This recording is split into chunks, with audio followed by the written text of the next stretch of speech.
मीरा के हाथों में मेहंदी लग रही थी और अक्षत वहीं बैठकर कभी मीरा की मेहंदी को देखता तो कभी जीजू से बातें करता।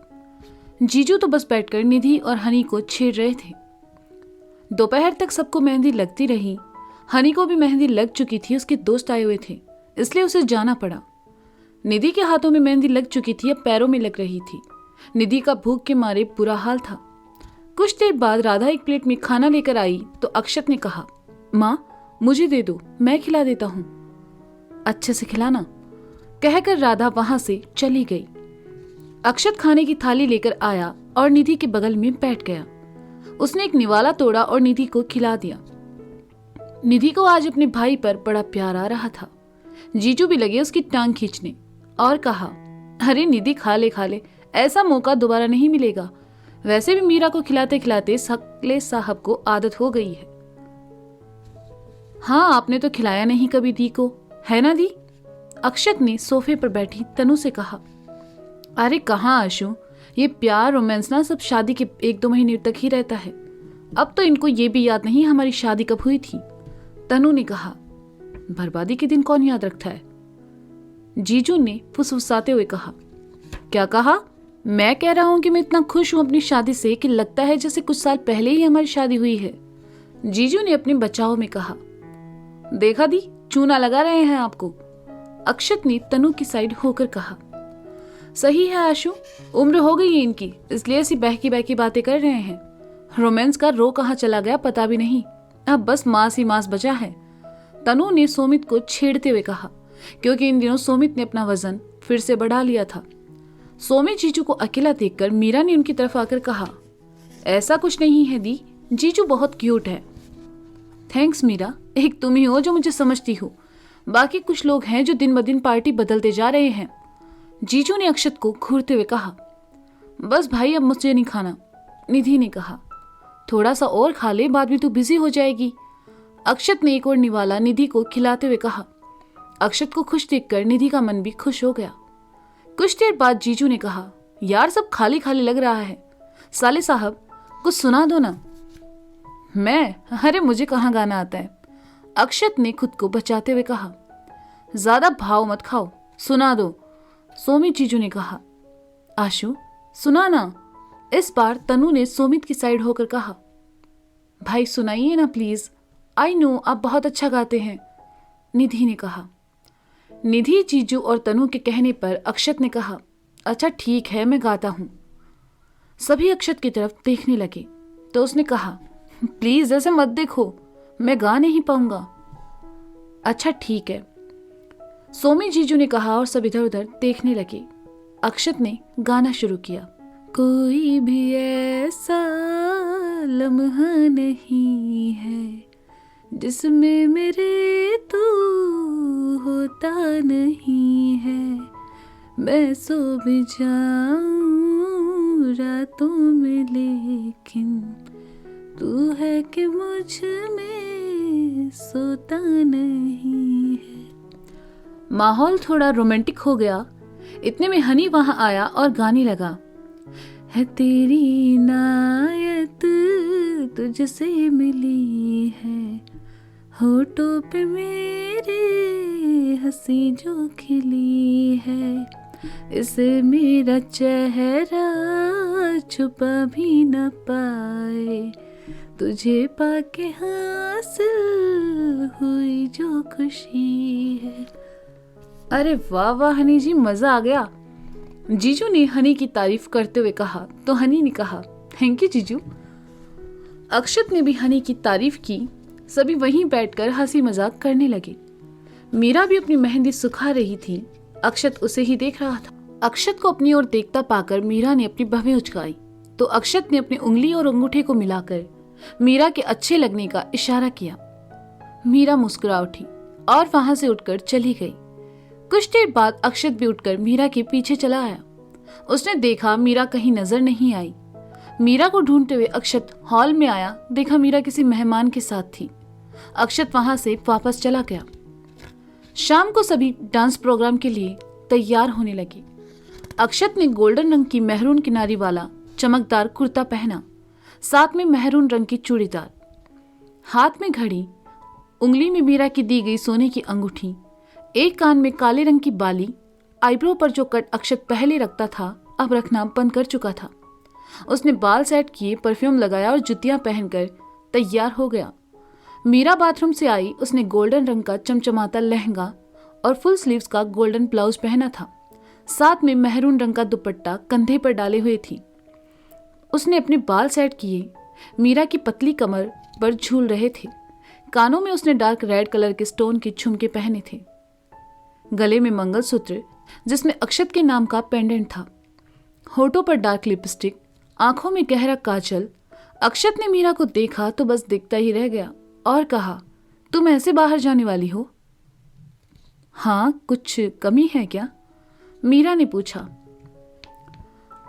अक्षत मीरा के पीछे आया, अपने कंधों पर उसका हाथ रखा और उसे शीशे के सामने लाकर कहा, देखो एक नजर खुद को, इतनी सुंदर लग रही हो, सब तुम्हें ही देखेंगे। आपको पता है हम इतने अच्छे क्यों लग रहे हैं? मीरा ने अक्षत की तरफ पलटकर उसके कुर्ते की कॉलर सही करते हुए कहा। तुम ही बता दो, अक्षत ने मीरा की आंखों में देखते हुए कहा। क्योंकि आप हमारे साथ खड़े हैं, इसलिए आपके बिना तो हम फीके हैं। मीरा ने अपनी बाहें अक्षत के गले में डालते हुए कहा तो अक्षत मुस्कुराने लगा और कहा, बात बनाना तो कोई तुमसे सीखे। मीरा, मैंने अमायरा खांसते हुए तनु अंदर आई तो मीरा जल्दी से अक्षत से दूर हटी और कहा, हाँ दी। तनु मुस्कुराई और कहा, तुम दोनों को देखकर लगता है तुम्हारी 3-4 बार शादी और करवानी पड़ेगी। क्या दी आप भी? अक्षत ने शर्माते हुए कहा तो तनु मीरा के पास आई और अमायरा को उसकी तरफ बढ़ाकर कहा, ये लो तुम्हारी बेटी, इसे दूध पिला दिया है, नैपी बदल दी है, कपड़े भी बदल दिए हैं। थैंक यू दी, मीरा ने अमायरा को संभालते हुए कहा तो तनु ने मीरा के गाल को छुआ और कहा, बहुत प्यारी लग रही हो, जल्दी से नीचे आ जाना। आप चलिए, हम आते हैं, मीरा ने कहा तो तनु वहां से चली गई। अक्षत ने अमायरा के गाल पर किस किया और फिर अपना फोन जेब से निकालकर कैमरा ऑन करते हुए कहा, मीरा एक सेल्फी। मीरा अक्षत के बगल में आकर खड़ी हो गई। उसकी गोद में अमायरा थी। अक्षत ने फोटो क्लिक किया और फिर दोनों अमायरा को लेकर कमरे से बाहर चले आए। नीचे गार्डन में डांस प्रोग्राम की सारी तैयारियां थीं। चूंकि लड़के वाले और लड़की वाले एक ही मैरिज हॉल में थे, इसलिए सबके बैठने का इंतजाम एक साथ ही किया गया। निधि और हनी के लिए अलग से एक सोफा लगाया गया था। हनी सूट बूट पहनकर आया था और निधि ने डार्क रेड कलर का लहंगा पहना था। अर्जुन ने पिंक कलर का सूट तो नीता ने पिंक कलर की साड़ी पहन रखी थी, जो कि स्पेशली उसने डांस फंक्शन के लिए खरीदी थी। दादी बुआजी के साथ बैठी थी और दादू अपने दोस्तों के साथ। हनी की तरफ के मेहमान भी आकर बैठ गए। कुछ देर बाद राधा आई। उन्हें देखकर मीरा खुश हो गई। राधा ने वही साड़ी पहनी थी जो मीरा ने खरीदी थी। आप बहुत सुंदर लग रही हैं माँ, मीरा ने कहा। तुम भी लाओ, अमायरा को मुझे दे दो, मैं वहां जाकर बैठती हूँ, तुम दोनों डांस वांस करो। कहते हुए राधा ने अमायरा को लिया और वहां से चली गई। अक्षत को थोड़ा और टाइम मिल गया। वह मीरा के बगल में आकर खड़ा हुआ और सामने देखते हुए कहा, अच्छी लग रही हो। थैंक यू, मीरा ने हैरानी से अक्षत को देखकर कहा, लेकिन अक्षत सामने देख रहा था। बस वजन थोड़ा बढ़ गया है, अक्षत ने फिर कहा। अच्छा, मीरा ने कहा। बस भाव खाना बंद कर दोगी तो मैं भी थोड़ा कम हो जाए, अक्षत ने मीरा को छेड़ते हुए कहा और मीरा चिढ़ गई। उसने अक्षत को देखकर मुंह बनाया और वहां से चली गई। मुस्कुराते हुए अक्षत उसके पीछे आया और उसका हाथ पकड़कर रोकते हुए कहा, मीरा सुनो, मजाक कर रहा था। बड़ा मजा आता है ना आपको हमें छेड़ने में, मीरा ने पलटकर कहा। अक्षत ने प्यार से कहा। बहुत बुरे हैं आप, मीरा ने कहा। अच्छा सुनो, मेरे पास तुम्हारे लिए कुछ है, अक्षत ने कहा। क्या? मीरा ने कहा तो अक्षत ने अपनी हथेली मीरा के सामने कर दी। मीरा ने देखा कि उसका सारा गुस्सा गायब हो गया और उसने अक्षत के हाथ को थामा और कहा, पागल हैं आप, सच में हमारा नाम क्यों लिखवाया है? सब देखेंगे तो देखने दो, कुछ साल पहले लिखवाया तब भी तो सबने देखा था ना, और अब तो मुझे परमिशन भी है, अक्षत ने मीरा के हाथों को थामते हुए कहा। दोनों एक दूसरे की आंखों में देखने लगे। जीजू और तनु उधर से गुजर रहे थे। दोनों को देखकर जीजू ने कहा, ओ लैला मजनू, अगर तुम दोनों का रोमांस खत्म हो गया हो तो वहां चलो, डांस शुरू हो रहा है। जीजू की आवाज से अक्षत और मीरा की तंद्रा टूटी और दोनों उनके साथ चले आए। डांस प्रोग्राम शुरू हुआ। सबसे पहले हनी और निधि ने कपल डांस किया। सबने खूब तालियां बजाई। उसके बाद हनी की तरफ से कुछ लोगों ने डांस किया जो कि काफी धमाकेदार था। जीजू और अर्जुन तो हारने के डर से एक दूसरे को देख रहे थे। उसके बाद बारी आई नीता और अर्जुन की। दोनों मेरे सैया सुपरस्टार पर डांस कर रहे थे। सबने खूब तालियां बजाई और हनी की साइड वालों को भी लगा कि डांस उनकी टक्कर का है। उसके बाद सोमी जीजू और तनु दी स्टेज पर आए। सोमी जीजू से डांस की उम्मीद किसी को नहीं थी क्योंकि इन मामलों में वो बहुत पीछे थे, पर जैसे ही गाना शुरू हुआ सबके मुंह खुले के खुले रह गए। जुम्मा टुम्मा दे दे। गाना सुनते ही सब जोर जोर से हूटिंग करने लगे। अक्षत तो सबसे ज्यादा सीटी बजा रहा था। सोमी जीजू भी बिल्कुल अमिताभ बच्चन की तरह कमर पर हाथ रखे डांस कर रहे थे और तनुदी ने उस डांस में 4 चांद लगा दिए। जीजू का डांस देखकर सामने बैठे हनी और निधि के कजिन्स चिल्लाने लगे। आखिर में ये हुआ कि तनुदी आई और सोमी जीजू के गाल पर एक किस कर ही दिया। जीजू तो खुशी से पीछे की तरफ जा गिरे, पर गनीमत था उनके साथ डांस कर रहे लड़कों ने उन्हें संभाल लिया। दोपहर में जिस रोमांस की बात हो रही थी सोमी जीजू ने वो यहाँ दिखा दिया। अक्षत ये देखकर काफी खुश था। जैसे ही जीजू नीचे आए, अक्षत ने आकर उनके गले लगते हुए कहा, इज्जत रख ली आज तो आपने। साले साहब, इंसान की उम्र भले ही हो जाए मगर मोहब्बत हमेशा जवान रहती है। जीजू ने कहा, ये तो सही कहा आपने, मतलब मैं और मीरा बड़े हो जाएंगे तब हमारी मोहब्बत भी ऐसे ही बढ़ेगी। अक्षत ने कहा, अरे और कितने बड़े होंगे, चलो जाओ तुम दोनों की बारी है, ऑल द बेस्ट। कहकर जीजू सोफे की तरफ बढ़ गए। हनी के दोस्तों का एक परफॉर्मेंस था, उसके बाद अक्षत मीरा का स्पेशल जो कि निधि को डेडिकेट था। दोनों स्टेज पर आए। सभी लाइट्स डिम हो गई। लाइट्स ऑन हुई तो परफॉर्मेंस शुरू हुई। अक्षत का छुपकर ऊपर आना और मीरा का उसे टोकना, अक्षत का उसके मुंह पर हाथ रख के उसकी पीठ दीवार से लगा देना। दोनों एक दूसरे की आंखों में देख रहे थे। उसके बाद एक एक करके सारे सीन रिक्रिएट हुए जिसमें मीरा और अक्षत के झगड़े से लेकर उनकी दोस्ती, उनका प्यार, शादी और अमायरा को दिखाया गया। सब दिल थामे उनकी परफॉर्मेंस देख रहे थे। दोनों साथ में इतने खूबसूरत लग रहे थे कि किसी की नजर नहीं हट रही थी। आखिर में गाना बजा और मीरा अक्षत डांस करने लगे। ना कुछ पूछा ना कुछ मांगा, तूने दिल से दिया जो दिया, ना कुछ बोला ना कुछ तोला, मुस्कुरा के दिया जो दिया, तू ही धूप तू ही छाया, तू ही अपना अब तू पर आया, और कुछ ना जानूं बस इतना ही जानूं, तुझ में रब दिखता है क्यारा मैं क्या करूं। इस आखिरी लाइन पर सभी खड़े हो गए और मीरा अक्षत के लिए तालियां बजाने लगे। अपनी लव जर्नी दिखाते हुए दोनों ने एक बार फिर उन पलों को दोबारा जी लिया था। अक्षत तो इतना इमोशनल हो गया कि सबके सामने आकर मीरा के गले लग गया। मीरा की भी आंखें नम थी। निधि बहुत खुश थी, उसे उसकी शादी का सबसे खूबसूरत तोहफा जो मिल रहा था।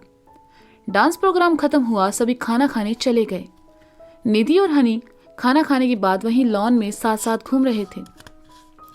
उन्हें देखते हुए अक्षत मन ही मन खुद से कहने लगा, बस आज की रात और, फिर कल तुम हमेशा के लिए चली जाओगी। पता है जब तुम इस दुनिया में आई थी तो सबसे ज्यादा खुश मैं था, ये सोचकर कि अब कोई मुझसे भी छोटा इस घर में आया है जिस पर मैं बड़े होने का रौब झाड़ सकता हूँ। पर आज वो छोटी सी लड़की इतनी बड़ी हो गई कि शादी करके अपने ससुराल जाने वाली है। किसने बनाई ये रीत कि शादी के बाद लड़कियों को अपना मायका छोड़कर जाना होता है। सोचते हुए अक्षत की आंखों में आंसू आ गए। निधि ने अक्षत को अपनी तरफ देखता पाया तो इशारों में पूछा। अक्षत ने जबरदस्ती मुस्कुराते हुए ना में गर्दन हिला दी तो निधि मुस्कुराकर वापस हनी के साथ आगे बढ़ गई। अक्षत वहां रुक नहीं पाया और वहां से चला गया। जीजू ने देखा तो वे भी अक्षत के पीछे पीछे चले आए। अपने कमरे में आकर अक्षत रो पड़ा। जीजू आए और कहा, आशु क्या कर रहा है, पागल हो गया क्या? हाँ। जीजू को वहां देखकर अक्षत बच्चों की तरह रोने लगा। जीजू ने उसे संभाला और संभालने पर उसकी आंखों से आंसू नहीं थम रहे थे। हमेशा सख्त रहने वाला अक्षत आज अपनी बहन को देखकर पिघल गया। कुछ देर बाद ही वहां अर्जुन, नीता, तनु और मीरा भी चले आए। सब अक्षत को समझा ही रहे थे कि निधि वहां आई। उसे देखकर जीजू ने कहा, देख निधि आ रही है, तुझे ऐसे देखेगी तो रोने लगेगी, चुप हो जा। अक्षत ने जल्दी से अपने आंसू पोंछे। सबको वहां शांत देखकर निधि ने कहा, क्या हुआ, सब ऐसे चुप क्यों हैं? और भाई आपको क्या हुआ? कुछ नहीं, वो आंख में कुछ चला गया, अक्षत ने कहा, जबकि रोने से उसकी नाक और आंखें लाल हो चुके थे। निधि समझ गई उसका मन भारी हो चुका था, लेकिन उसने अपने आंसुओं को आंखों में ही रोक लिया और अक्षत के पास आकर कहा, भाई आप जानते हैं ना आपको झूठ बोलना नहीं आता। निधि के इतना कहते ही अक्षत निधि के गले लगकर फिर सुबकने लगा और इस बार निधि भी अपने आंसू नहीं रोक पाई। तो दोस्तों ये था हाँ ये मोहब्बत है भाग 49। इसका अगला भाग आप जल्द ही सुनेंगे मेरे साथ। तब तक के लिए शुक्रिया, बाय बाय, अपना ख्याल रखें और सुनते रहें हाँ ये मोहब्बत है मेरे साथ।